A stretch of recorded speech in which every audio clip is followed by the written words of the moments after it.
Hey guys, it's Mather here once again, and following on from the 3.0 announcement we had a couple days ago, we have now got the announcement and full information around the 2.6 Legacy Challenger League. So in a couple of weeks there will be the 2.6 patch, and with it comes the latest Challenger League, the Legacy Challenger League. This is just a few of the clips they've put together for us describing what it's like, and I'll let you have a look at that in the description as well. Essentially, it will be a combination of all 17 previous Challenger Leagues we've played up until now, and you can combine any 3 of them at any one time for your maps and zones to then play through. And what it looks like is it's sort of just going to be a consumable style system where you find those sort of league stones and use them for 3 charges or maybe more, and they get expended, and then you can use another one. On top of that, there's a chance to get this sort of thing here, a room with a chest that will then give you a strictly insane legacy item. This is a pre-nerf legacy item, so you could see there was 1000% face breakers, up to 1000% face breakers, and it's going to open up a lot of extra, well, huge items for us to play around with that were once nerfed that a lot of us never saw or weren't ever around to play around with, like the face breakers, like the combs, a bringer of rain. The list is pretty much endless at this point, and we do go through that in a second. So this is the full information about the league. The Legacy Challenger League comes in a couple of weeks, the ultimate flashback event. Now, as I said, there are 17 in total different types of league stones here, I suppose you'd call them. And this is, as I said, what they look like. They will drop corrupted, so you cannot re-roll them in any way, shape, or form. Just what you see is what you get. So you can have a white one here, consumes 1 of 3 charges, and it has 3 charges.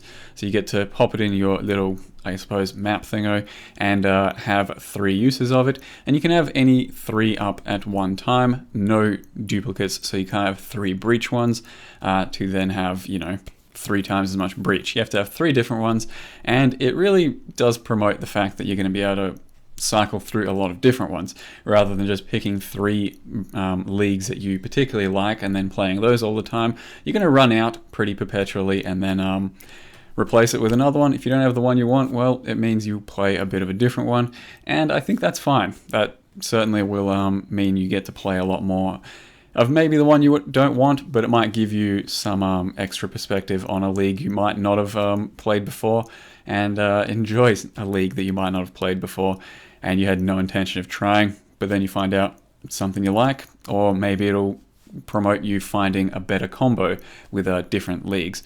So as you can see, they will roll different things. Like this one, for example, has a couple extra charges, so it'll have 5 charges. It'll be sort of specific to the league itself. So Piranda's here, a couple of extra different chests you'll find. The breach one, you'll get a couple extra breaches and splinters. The essence one, corrupted essences, so that's pretty damn nice. And 2 additional essences. And talisman, which, yeah, next arrow contain a stone circle. So yeah. They're just, bit of everything, and you get to play your favorite leagues, and there's a lot of stuff coming with it. So there's also going to be buffed league uniques. So back in those leagues, there's usually something like 2 to 4 league uniques that come specific to that league, and most of the time a lot of them were really quite shit, and some of them still might be shit, but at least they're getting buffs to levels that they might be usable. So Brown Rot Flag, for example, previously did not have gain 2 power charges on Warcry. Now every time you pop a Warcry, let's say Enduring Cry, you'll also gain 2 power charges.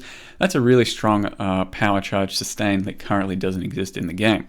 So that might be an interesting item you want to use. Broken Faith is being updated to have 10 seconds of Unholy Might on block, which is pretty damn substantial. With the 27 block shield, you gain some extra little perks there, but 10 seconds of Unholy Might is quite long. On top of that, Red Blade Banner gives you 2% of attack damage leached as life against taunted enemies, and a 50% increased Warcry cooldown recovery speed. This isn't something like that I'd probably use, but it opens up a few interesting combos. So hopefully they say a bunch of others are getting buffed too, to more usable states, because the game has obviously progressed since they've been released and all that. And yeah, there might be a whole bunch of more items for us to use. Like I said, this over here, there will be, your chance to find a special sort of map with a special chest, and it might give you a pretty sick legacy item. So for example, Silver Branch over here currently only has like +1 level of bow gems. The old one had +2. You'd feel pretty damn shafted if you found this as opposed to something else when you popped your very rare reliquary. But the point still stands. For example, though, face breakers, they currently only go up to 800%. The old ones went from 800 to 1000%.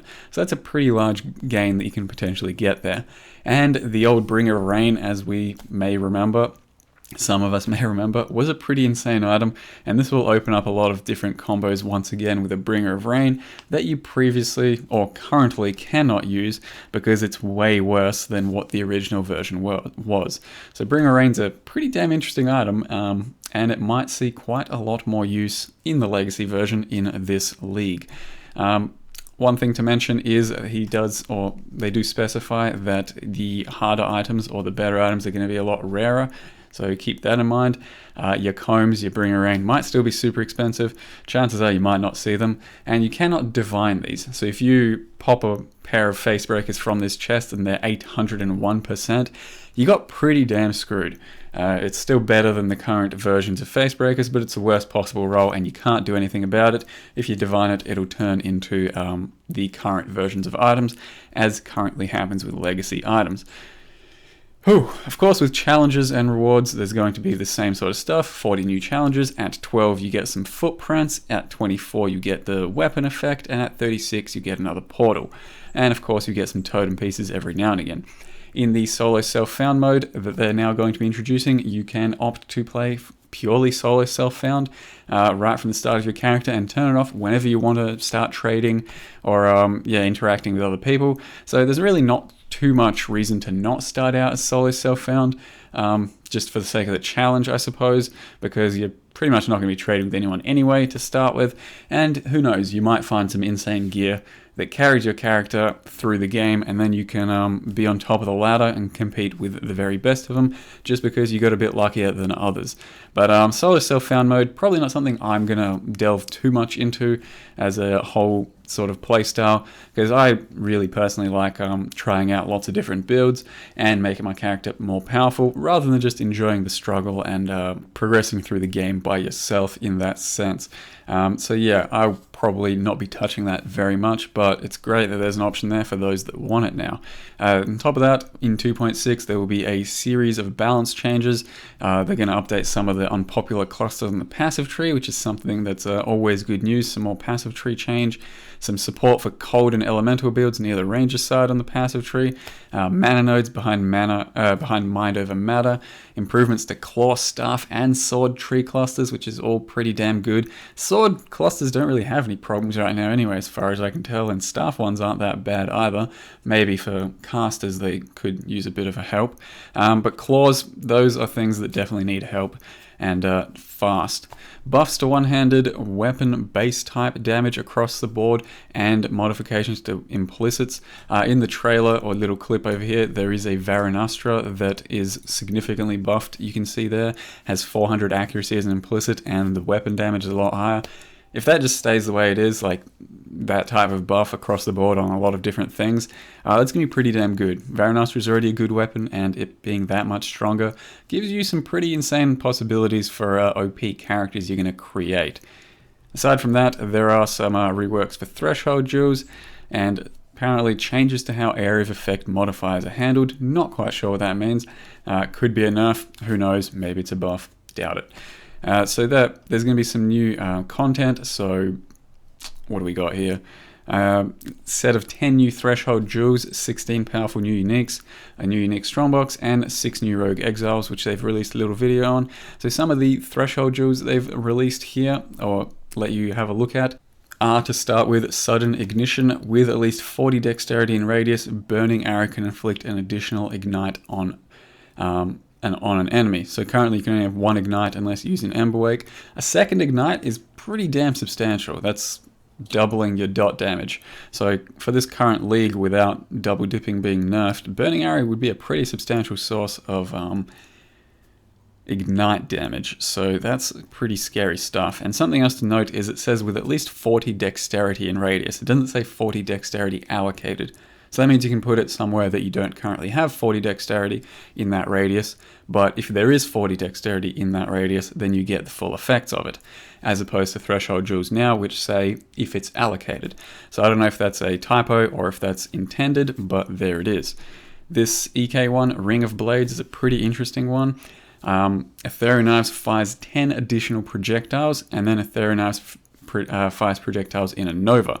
So you'll have 10 additional projectiles and in a Nova. That makes EK pretty interesting to use. If you've tried it out with Sire of Shards, it makes it a bit more interesting, but you have far too few projectiles to make it feel really nice on the AoE. With 10 additional, that might make it pretty substantial. You could then use something like a Wrath's Reach as well for chain, and all of a sudden you've got a pretty fancy clear speed build. So that's definitely one to have a look at. Lethargy, that's some Glacial Hammer stuff. Glacial Hammer deals cold-only splash damage to surrounding targets. If that's a substantial enough radius or area, that could be pretty damn good. 25% of Glacial Hammer physical damage converted to cold. So then you have a lot more of your Glacial Hammer being cold, and then you can scale your penetrations appropriately and weapon elemental damages. Violent Dead, I'm not really too into summoners, so I don't know if this is good or not. Raised Zombies Slam Attack has 50% increased cooldown recovery speed, and Raised Zombies Slam Attack deals 20% increased damage. Sounds pretty good. I'm not sure if zombies are that good though. Who the fuck knows? Maybe one of you guys do. And First Snow, this is a pretty interesting one. Freezing Pulse fires 2 additional projectiles and 25% increased Freezing Pulse damage if you've shattered an enemy recently, and you can have 2 of them. So you can put these in 2 different areas on the tree for 4 additional projectiles. I think that's going to make Freezing Pulse a bit interesting in the future, and we'll have to wait and see for that one, but it sounds pretty good to me. And then, of course, there are the supporter packs that have come our way. There's going to be a $30 and a $60. I'll go over that in just a second. And on March 3 is when this comes out, or March 4th in New Zealand and Australia. For me, it's something like 6 a.m. Saturday in Australia in about 2 weeks. It's on the Path of Exile main page and also on your starting load screen. So the Classic and Legacy supporter packs are the ones that are out, $30 and $60. You get your corresponding points to go with them and some fancy new stuff. So in the Classic supporter pack, you will get the weapon effect, a cloak, a little frame on your character icon, and the points. So they're pretty good value typically, these smaller packs. And the Legacy supporter pack, you'll get an armor set, as well as the points, as well as the cloak, as well as the weapon effect, and as well a Baby Devourer pet. So I've already gone ahead and purchased these for the stream, and this is on a Duelist. I don't have the full set on right now. I'm currently using a mixed bag of things. So the most important thing that is kind of unique to these supporter packs, I suppose, would be the Baby Devourer pet. You get 3 of them. 3 of them follow you around everywhere you go, and there they are. I can take it or leave it. I don't really care too much about pets, but they're unique in their own right. Then the other unique thing is the Legacy effect, character effect. You attach it to your belt, and it's this big old glowing aura that goes around you. So you got nothing, you grab your Legacy character effect, slam it on your belt, and all of a sudden you glow a shiny gold Super Saiyan thingo. So get rid of my Gloom wings because they kind of distract you. Put the Legacy body armor back on, and that's what it looks like.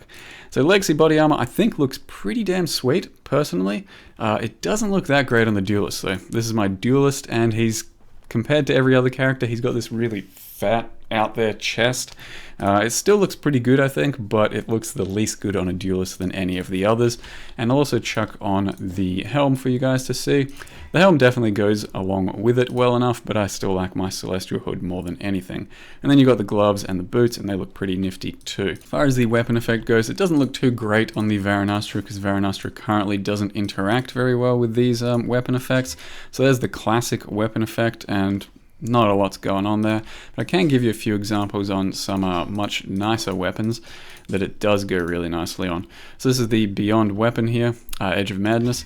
Chuck it on there and holy crap, it looks like a very nice sword indeed. This is probably my go-to sort of two-hand sword combo at this stage. I think it looks pretty damn swell. You then got yourself a Starforge. Starforge interacts really nicely with a lot of different weapon effects, and this one's not really much of an exception. It looks pretty nice. It highlights it quite a bit and just gives a nice shine to the overall Starforge effect. I think there's better ones for that one though. Lastly though, I'll show the Death's Harp. Death's Harp definitely looks very nice. Gives you a real nice glow to it and makes it look a bit more angelic and harp-like. So yeah, it's not a bad weapon effect and definitely going to be one of the ones I use over quite a lot of others, depending on the weapon and how it interacts, which is basically how a lot of my weapon effects currently go. So we did have a couple of extra models enter our hideout while this supporter pack shenanigans were going on, and you can get another taste for how they look on a couple of ranges with a few other sort of combos going on too, and it seems to be pretty good value as the $30 and $60 supporter packs typically are if you're looking to support grinding gear games in their upcoming adventures, and I'd say it's pretty worth it right now, especially with what we're getting for 2.6 and 3.0 pretty damn soon. So I'm looking forward to the Legacy League. I'll have probably another video up about that, more about the leagues that existed up until now. But for now, that's all I've got, guys. Thank you very much for watching and see you next time.